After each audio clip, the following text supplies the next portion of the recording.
Então, por isso que o Mad Max é aquele cenário. Aquele cenário desértico. E aí quem domina a água, quem tem combustível e quem tem arma, é rei. Então, assim, aí você fala, pô, Daniel, mas aquilo é ficção. Cara, tem um país no planeta Terra hoje que virou Mad Max já. Já tem? Cuba. É. Cuba tá zero. Não tem água, não tem luz, não tem ambulância, internet. Não tem hospital, não tem internet, não tem caminhão de levando lixo. A galera não faz ideia do que é isso. Imagina que no Brasil Meu irmão, o caos que ia ser, cara. Caraca. Cara... A gente já teve um apagão aqui, já foi... Lembra como foi? Foi temeroso o negócio, né? Foi heavy metal. Então, a gente fica pensando assim, isso aí acontece só lá no Oriente. Pessoal, se o Trump cismar com o Brasil, a gente vira um Mad Max também. Por quê? O que ele fez com Cuba? Um embargo de petróleo. Os navios de petróleo que saíam da Venezuela e iam para Cuba, ele falou, não chega mais. E aí a galera virou e falou assim, cara, tá virando uma questão humanitária agora aqui, a gente tá morrendo de fome e de sede. Pode desligar os satélites. E a galera... Não, sim, mas eu tô falando em Cuba, ele pode resolver a hora que ele quiser. E os caras ficaram semanas perguntando, o que você quer para liberar o petróleo? O que você quer que a gente faça? Ele não falava. Agora que ele falou, eu quero que o presidente saia.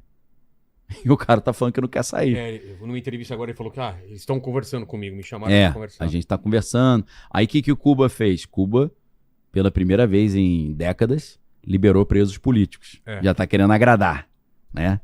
A mesma coisa que a Delcy Rodrigues começou fazendo na Venezuela.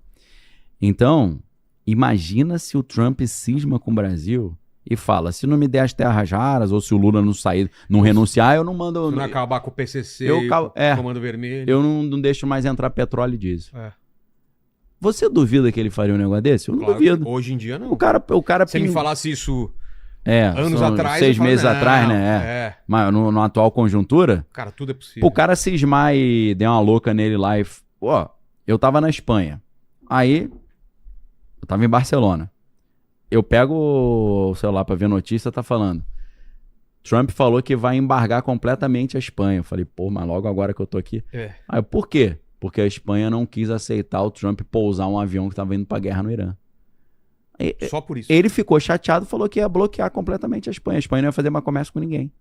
Você já imagina isso? Aí a Espanha, não, peraí, vamos conversar. Não é bem assim. O cara tá... Ou seja, eu tenho dito, virou várzea. Não tem mais regra. É gol de mão, entendeu? É goleiro... Os fins justificam os meios. Não tem mais. É time com 15 jogadores. Não tem mais. Não tem mais regra. Aí os caras, na entrevista aí, Trump, mas, poxa, isso tudo que você fez aí na Venezuela, como é que fica a soberania, o direito internacional? Ele, que direito internacional? Não precisa de direito internacional. Não tô fazendo nada de errado. Não tô fazendo nada de errado. Os olhos dele, né? Então, cara, se você olha o que ele fez na Venezuela e o que ele tá fazendo no Irã, pra ele cismar com o Brasil não demora muito não, cara. Então, eu sigo a lógica do seguro. Qual que é a lógica do seguro? Espere o melhor, mas prepare-se para o pior, né? Ninguém faz seguro do carro falando, eu vou fazer o seguro do carro porque eu tenho certeza que vão roubar meu carro. Não. Eu desejo que roubem. Você faz assim, caso roubem, eu tô resguardado, né? Agora, qual é a chance da gente ter uma invasão por terra no Irã? Segundo o professor Robert Papp, 75%. Alta pra caramba. E ele diz que se tiver essa invasão, a chance de ter um atentado terrorista nos Estados Unidos é enorme. Se tiver a invasão e um atentado terrorista e uma retaliação americana com arma nuclear, meu irmão, o mundo vira de cabeça para baixo. Não é que o petróleo fica caro e o diesel fica meio escasso. O negócio fica caro pra caramba, tá? Então aqui no Brasil a gente poderia ter, num cenário desse de atentado terrorista nos Estados Unidos, a gasolina subindo demais, né? Viagem internacional, um negócio que ia virar pesadelo também, porque iriam fazer revista interminável. Empresa brasileira que exporta para os Estados Unidos ia sofrer muito, né? E o mundo todo ia sentir essa recessão global, essa inflação crescendo, né? O risco de outros países entrarem no conflito. Então, simulações hoje de um novo 11 de setembro mostram que o cenário seria muito pior, porque ele poderia, obviamente, também evoluir para uma terceira guerra mundial. Porque se você vê arma nuclear sendo usada lá e a China cismar de entrar na guerra, aí o negócio complica e complica de um jeito muito complicado. Complica de um jeito complicado, não. Complica de um jeito sofrido. Talvez sem precedente na nossa geração. Coisas que... tem muitos analistas dizendo, né? Nós estamos indo para um cenário em que a nossa geração nunca experimentou. Então não tem ninguém que viveu isso para falar, ó, cuidado, eu já vivi isso aí. O primeiro lockdown já é uma experiência nova. Nova, né? Completamente nova. Foi um negócio, assim, é uma singularidade nesse sentido, né? Um cisne negro. Não sei se você quer falar isso agora, mas um segundo lockdown, a gente saberia já como fazer ou seria uma experiência um pouco mais claustrofóbica ou seria mais controle? Como seria? Seria escalado? Eu tenho uma impressão que a gente veria um pouco mais de resistência. É isso que eu tava pensando. O povo já fala, não, agora não. Não tô afim. Não tô afim. Só que, por outro lado, se a gente olha a certas medidas que foram usadas, não vou entrar em detalhe, mas certas medidas que foram usadas nos Estados Unidos e por aqui para você punir pessoas que fizeram caos nas ruas, talvez a galera fique também receosa. O que fizeram nos Estados Unidos? Não, nos Estados Unidos, os caras, a galera que invadiu o Congresso americano no dia 6 de janeiro. Os caras pegaram prisão monstruosa. Se não fosse o Trump dar indulto pros caras, a galera tava mofando lá. Semelhante com o que aconteceu aqui no 8 de janeiro, né? Entendi. Mas talvez hoje você não precisa quebrar o Congresso. Às vezes você tem uma medida falando como se fosse um toque de recolher. 8 horas da noite, todo mundo em casa. Aí o cara, não vou obedecer. Às vezes a galera vem com uma punição tão ferrenha que meio que tá já se normalizando. Ou pior. Vai lá no financeiro, bloqueia a conta do cara, exclui o cara. Aí o cara entra numa lista negra ali, demitido da empresa, perde emprego, vira uma persona não grata, né? Não é tão fácil assim, verdade. Não sei o nível de controle que eu acho que o coração do brasileiro vai ficar mais resistente, mas talvez as medidas apareçam medidas draconianas que façam os caras ficarem com receio de ter a sua vida destruída nesse sentido, né? Então é uma época muito boa pra galera começar a tomar cuidado, porque a gente não precisa de um novo 11 de setembro. Se tiver a greve dos caminhoneiros começando agora essa semana, meu irmão, eu que conheço e eu mesmo uso um medicamento diariamente, né? Medicamento de colesterol, essas coisas, né? Pressão não, graças a Deus, é ácido úrico. Essas coisas, é melhor tu ter um estoquezinho, irmão. Até você chega lá na farmácia e fala aí, ó, se eu levar 3 tem um desconto, né? Coisa que não vai fazer diferença, né? Você tem um estoquezinho. Então, eu creio que vale a pena a galera começar a ter uma reservinha, tá? Lembrando, a gente não tá falando de apocalipse, não tá falando de nada. A gente tá falando de uma greve de caminhoneiros que pode sim ter um impacto logístico aí bem considerável, né? Então, só pra galera ter uma ideia, Vilela, paracetamol é 100% petroquímico. Ele é feito por um processo que envolve o petróleo. Ibuprofeno, que é anti-inflamatório, é um processo totalmente petroquímico também, né? Então, eu acho que a galera não tem essa noção, né? Faltou petróleo, faltou anti-inflamatório, mas isso existe. Alguns medicamentos, por exemplo, de diabetes, depende do petróleo, né? Até o plástico que faz a embalagem do comprimido tem a ver com petróleo também. Então, a galera não faz ideia do que pode sumir com petróleo. Então, é bom você começar a preparar. Sabe por quê? Porque a gente não precisa esperar algo insondável, imponderável, né? Algo inédito. Em 2018, a gente teve uma paralisação a gente tem uma paralisação de caminhoneiros que arrebentou com o Brasil, né? Foi um caos completo. Mas agora, Vilela, tem uma ideia que eu tô trabalhando nela, que é um negócio assim, cara, eu acho que tá tendo uma jogada ensaiada desses caras aí, sabia? Eu tô em Estados Unidos, Rússia e China, que por um lado a briga deles ali é meio briga de comadre. Será? Eu tô sentindo isso, porque estão juntos em alguma coisa. Estão juntos.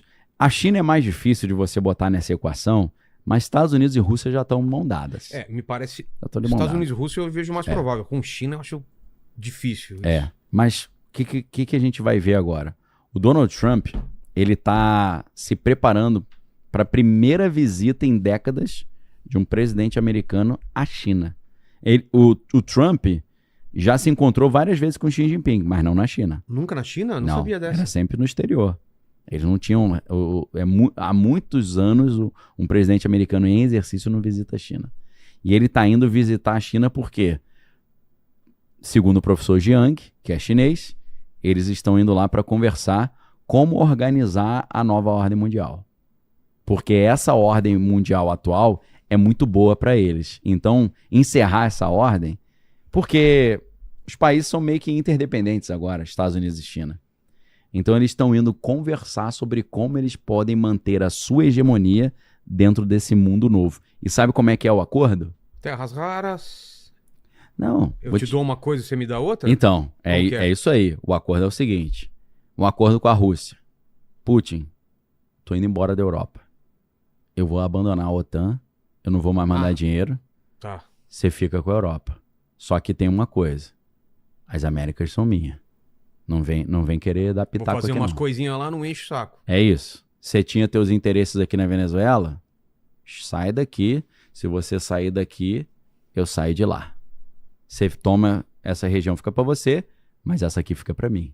Você tira a tua galera daqui, eu tiro minha galera daí. Abre o jogo do War e divide os territórios. Entendeu? Com a China, qual que é? China, eu tô indo embora do Oriente Médio. Se vira. Fica com o Oriente Médio pra você. Beleza?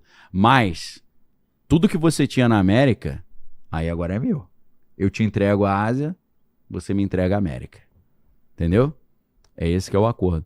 E isso é exatamente o que George Orwell já vinha falando desde o final dos anos 40. Quando ele fala dos três blocos. Eurásia, Oceania, Eurásia e Lestásia. Oceania comandado pelos Estados Unidos, Eurásia comandado pela Rússia e Lestásia pela China. É isso aí, cara. Que na verdade, eu tô chamando de tecnatos. Tecnato das Américas, tecnato da Eurásia e o tecnato da Lestásia. Porque vai ser uma grande região governada por meio de uma tecnocracia. Será? Eu creio que é isso aí que tá em jogo. Tem mapa, será, do 1984, dessa divisão? Vê se acha alguém fez esse mapinha. Deve ter um mapinha. Deve ter, né? Depois a gente pode pegar o mapa do Technates of America. Onde acha Tem isso? na internet, a gente já até mostrou aqui já. O que ele coloca? Technate. Tech, T-E-C-H-N-A-T-E. Technato. Você procura aí, então? Technate of Americas. Que é o mapa de 1937 lá do... Ô, Lenny, ajuda ele, tá? O Lenny tá comendo. Lenny Kravitz. Lenny Kravitz. Quando vem comunista aqui, acham que é Lenin. Fala, isso daí é dos nossos. O que é isso daí? Mapa do quê? Esse é o mapa do 1984? Mas isso aí é só os Estados Unidos, né? Não. Seria o Mundial. Né? Mapa Mundi. Se você quiser botar Eurásia, Lestásia e Oceania, deve aparecer. Eu não sei se esse é o do Tecnato, porque o do Tecnato apareceu ali. Tá. Então, Vilela, isso aqui é uma análise geopolítica que eu não tô vendo ninguém fazer, não. Que a encrenca é aparente. Porque você pode ver, até agora, a Rússia e a China não encrencaram. Mandaram só uns recadinhos. Não tô gostando. Pra agradar a base, né? Você sabe que político às vezes fala uns troços pra agradar a base, mas já combinou, Tô falando só pra agradar a minha galera, mas não vou fazer nada não. Vou ter que repudiar. Vou ter que dar um sambar aqui, mas relaxa. O próprio Lula pode estar falando uma coisa e com o Trump tá falando outra. A gente nunca vai saber. Não vai saber. Isso é uma coisa que não é raro na política, né? Esse tipo de jogo. Então, uma análise como essa, Vilela, muda muito aí o que está acontecendo. Por quê? O que me levou a ter esse insight? O Trump, ele ficou irado com a Alemanha, com a Coreia do Sul e com o Japão. Por quê? Porque ele pediu ajuda para esses três para liberar o Estreito de Hormuz e eles falaram, não vou liberar, você que inventou esse problema seu. Agora, a pergunta... Ali, ó. Post-War New World Map, né? O verde... Tem a legenda ali? Tá ali em cima, né? Será que dá para aproximar pra gente ver a legenda? Aproximar. Isso. USA and...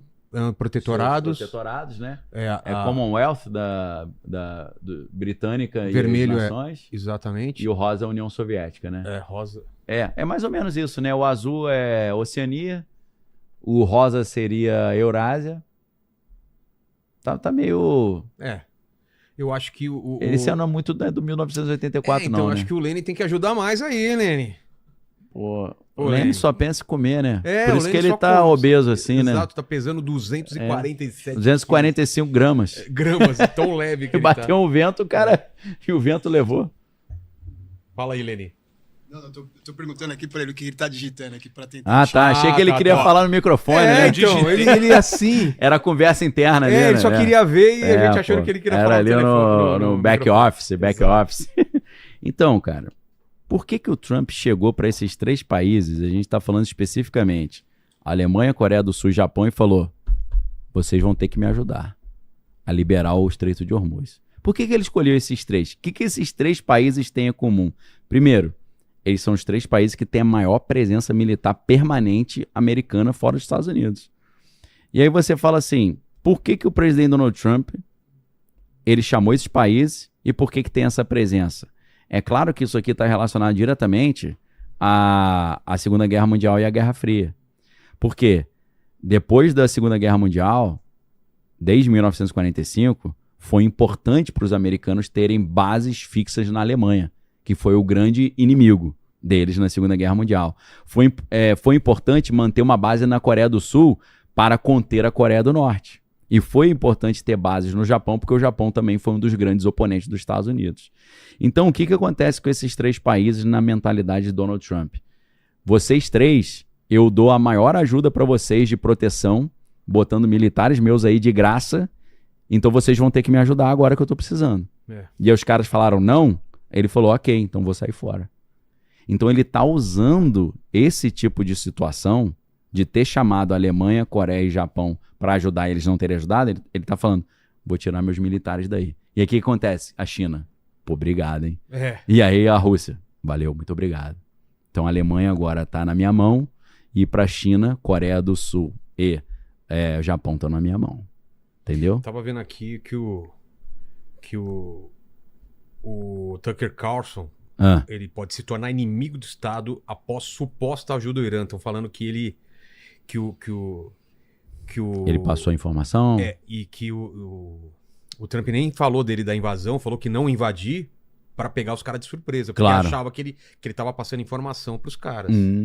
Imagina se tivesse essa reviravolta aí. Meu irmão, o Tucker Carlson, ele cutuca a onça com vara curta, né? E assim, ele arrumou encrenca.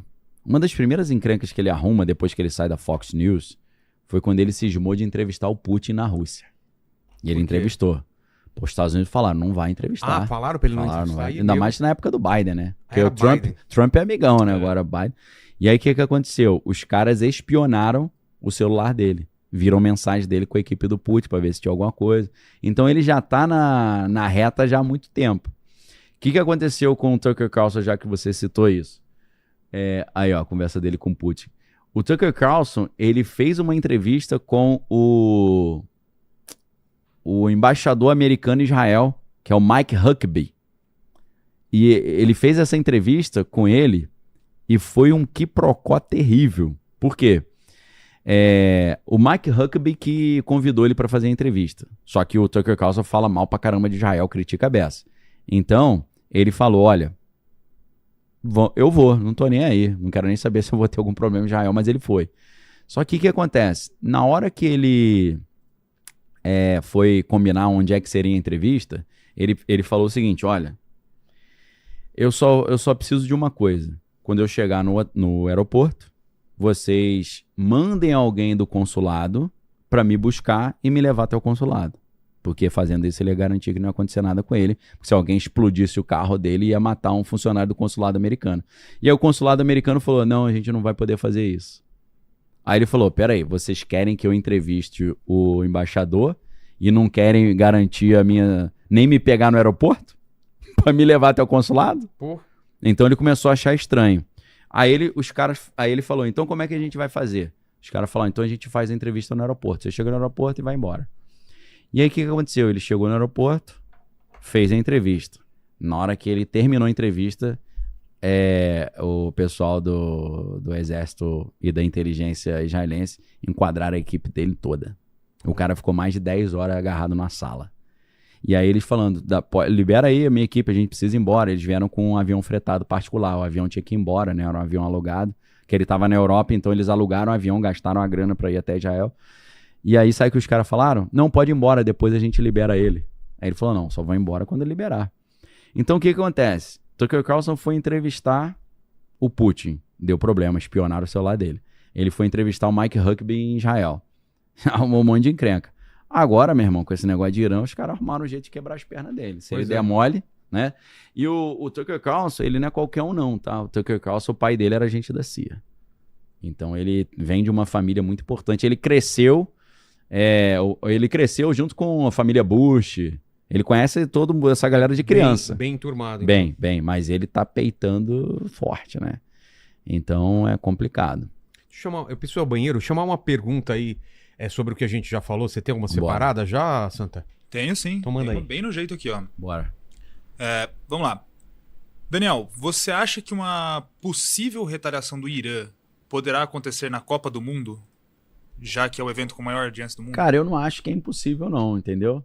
Mas assim, já houve tantas Copas do Mundo em épocas assim, não aconteceu nada, mas tudo tem a primeira vez, né? O que tem de filme que mostra atentados em jogos assim, né, de Copa do Mundo, teve até o filme, mas nesse filme é caso mais Invasão Alienígena, que é um filme que acho que era até final da Copa do Mundo, Brasil jogando, que é um filme com o Chris Pratt, que pô, esqueci, cara, negócio de viagem no tempo e tal, eles estão no estádio e explode tudo. Tem no filme do Batman, né, no Cavaleiro das Trevas, tem também um atentado lá no estádio, então, não sei, cara. É claro que para algum psicopata que quer fazer um atentado, seria um alvo interessante, né? Eu vejo como improvável, mas não impossível. Mas hoje nos Estados Unidos eles já estão em alerta para atentado terrorista e esses grandes eventos já estão com um nível de segurança monstruoso, porque o risco é real. Eu esqueci de falar, quem mandou essa pergunta foi o César, tá? Valeu, importante. César. A Patrícia mandou aqui. Essa aqui... Vamos ver. Na pandemia, eu vi gente defendendo prender quem saía de casa. Você acha que em situações extremas a gente abre mão fácil demais da liberdade? Isso é histórico, né? Porque, na verdade, o gatilho é o medo, né? A ideia é o seguinte, né? De tempos em tempos acontecem crises, essas crises trazem medo e o Estado aproveita para, capitalizando em cima do medo, abocanhar mais um pedaço do poder social e aumentar o poder estatal. Então o medo é sempre a ferramenta maravilhosa para você diminuir o poder social e aumentar o poder estatal. Sempre foi assim. E seguindo essa mesma linha polêmica, temos uma pergunta do André. Tá. Daniel, tem gente que lucrou muito com o caos. Você acredita que existe interesse por trás de manter esse clima de medo sobre novos lockdowns? Não, claro. Existe... Na verdade, pessoal, a gente está caminhando para um mundo que, se você não tiver informação para entender o que está acontecendo e estabilidade psicológica para enfrentar isso, você vai virar massa de manobra na mão do sistema, porque a gente está indo para uma era de muito medo, né? E é exatamente com esse grande medo, se a gente for extrapolar aqui para o universo bíblico, que o anticristo vai convencer as pessoas de colocar no seu corpo a marca da besta. Por quê? A pessoa vai aceitar isso? Porque vai estar sem comida, né? E quando você tá ali, você é um chefe de família e não tem provisão para sua família, o cara acaba aceitando qualquer coisa, né? Eu sempre me lembro da história, não sei se você já ouviu isso, Vilela. O Steve Wonder contando um pouquinho da história de vida dele, né? Não. Steve Wonder, ele vindo de uma família americana pobre, né? E ele disse que o pai obrigava a mãe a se prostituir para poder trazer dinheiro para casa. Sério? Então, as pessoas chegam nesse ponto quando estão com medo, né? Medo do filho não ter comida, medo de não poder dar um futuro para a família. Então, assim, o medo leva pessoas a fazer coisas que ela nunca imaginou que iria fazer, né? Então, é uma era que a gente precisa... A melhor maneira de você vencer o medo nesse cenário geopolítico é você ter a informação. Porque porque você vê que é um teatro que foi feito para trazer medo. Agora, espiritualmente, né? A Bíblia diz que o verdadeiro amor lança fora todo medo, né? Por que a Bíblia fala isso? Porque quando você entende a doutrina bíblica de que Deus amou o mundo de tal maneira e deu o seu Filho unigênito para que todo aquele que nele crê não pereça, mas tenha vida eterna, significa que Deus já entregou o melhor que ele tinha em favor da humanidade por causa do amor. Foi um amor tão grande que ele deu o seu próprio Filho. Então, se você entende esse verdadeiro amor, de que Deus já entregou o melhor que ele tinha em favor da humanidade, você perde o medo porque você entende que todas as coisas cooperam para o bem daqueles que amam a Deus. Entendeu? Então é uma dica aí que medo sempre foi a ferramenta de manipulação. Tem mais? Ou a gente segue aqui? Vamos lá, depois a gente pega mais Bora. perguntas aí. Então, eu acho que isso tudo que a gente está vendo no mundo hoje, Vilela, é a implementação do Grande Reset. E a implementação do Grande Reset é o Grande Acordo Verde, Green New Deal, Novo Acordo Verde, substituição da matriz energética. Vilela, o que os caras estão pregando agora? Olha como é que é ruim depender do petróleo. Olha como é que é ruim depender do Oriente Médio. Olha como é que é ruim depender das cadeias logísticas e as cadeias de suprimento. Olha como é que é ruim o mundo estar todo interconectado e globalizado. Vamos reorganizar a ordem mundial. Em vez de você ter um mundo interconectado, já que você fecha um estreito de 30 quilômetros no Golfo Pérsico, destrói o mundo, vamos criar zonas independentes no mundo, cada zona autossuficiente. Então você está começando a ver ser construído um cenário perfeito para você implementar um grande reset. Você resetar a maneira como as coisas são feitas. Eu creio que é exatamente isso, inclusive baseado no que o professor Jiang falou, que está na pauta da conversa de Trump com a China. Trump vai para a China para conversar como vai ser essa ordem. A foto desse professor depois. Professor Jiang. O que ele está falando sobre lockdown? Possíveis. Os possíveis. Então, o que ele está dizendo? E a Baba Yaga, né? Baba Yaga, que estão falando que ela está acertando. O que esse pessoal previu do que está acontecendo agora? O professor, a Baba, e falaram de mais um cara. O professor Jiang... É ele aí, ó. É esse, Jiang Shrek. O professor Jiang, ele já tinha previsto essa guerra, mas ele errou algumas coisas. A eleição do Trump. Previu a eleição do Trump. Essa guerra, ele disse que duas coisas que estão agora perigando aí dele errar. Uma ele já errou, e ele admite. Qual? Ele disse que o Trump não ia invadir a Venezuela. Ele falou? Falou, mas capturou o Maduro e mandou gente lá. Aí ele fala, não, essa eu errei. Outra coisa que ele tá falando, não vai ter uso de arma nuclear no Oriente Médio. Eu acho que vai, por causa do plano que já existe e está se cumprindo. Outra coisa que ele está dizendo que é muito polêmica, ele diz que os Estados Unidos vão perder essa guerra no Oriente Médio. Isso eu vi ele falando. Só que ele diz que eles vão perder essa guerra meio que de propósito. Porque o perder a guerra seria justificativa para a opinião pública global e norte-americana para tirar as bases americanas do Oriente Médio.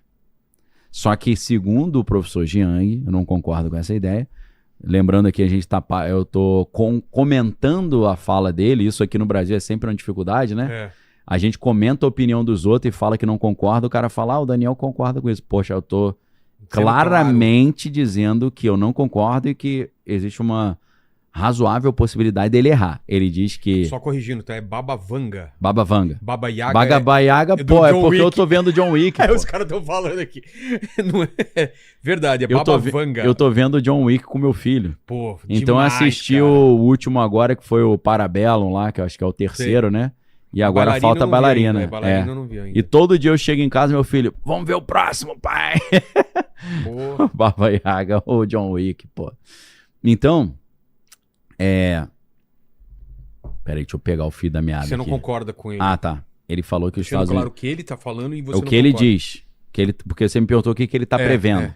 Que ele Isso aqui ele já previu, eu tô falando o que ele tá prevendo daqui pra frente pra gente ver se ele vai acertar. Tá. E é claro que ele usa... Ele usa ali a psicohistória lá do Asimov da Fundação, misturado com a teoria dos jogos. E quando ele mistura a psicohistória com a teoria dos jogos, ele cria um negócio chamado história preditiva, Predictive History. Então é toda uma análise que ele faz. Apesar de que ele começa a falar de sociedade secreta, de satanismo, bruxaria. Lá... É ela? É. Baba Yaga ou Baba Vanga? Vanga. Tá. Aí quando o cara fala, pô, mas que maluquice esse papo aí, porque ele fala, o mundo é controlado pelos Illuminati. Aí o cara, mas de onde você tira isso? Ele fala, não, isso é tudo especulação, a gente tá só especulando. Eu não tenho base nenhuma porque eu tô falando. Você fala, pô, irmão. Aí eu né? perdi 2 horas assistindo. Pois é, né?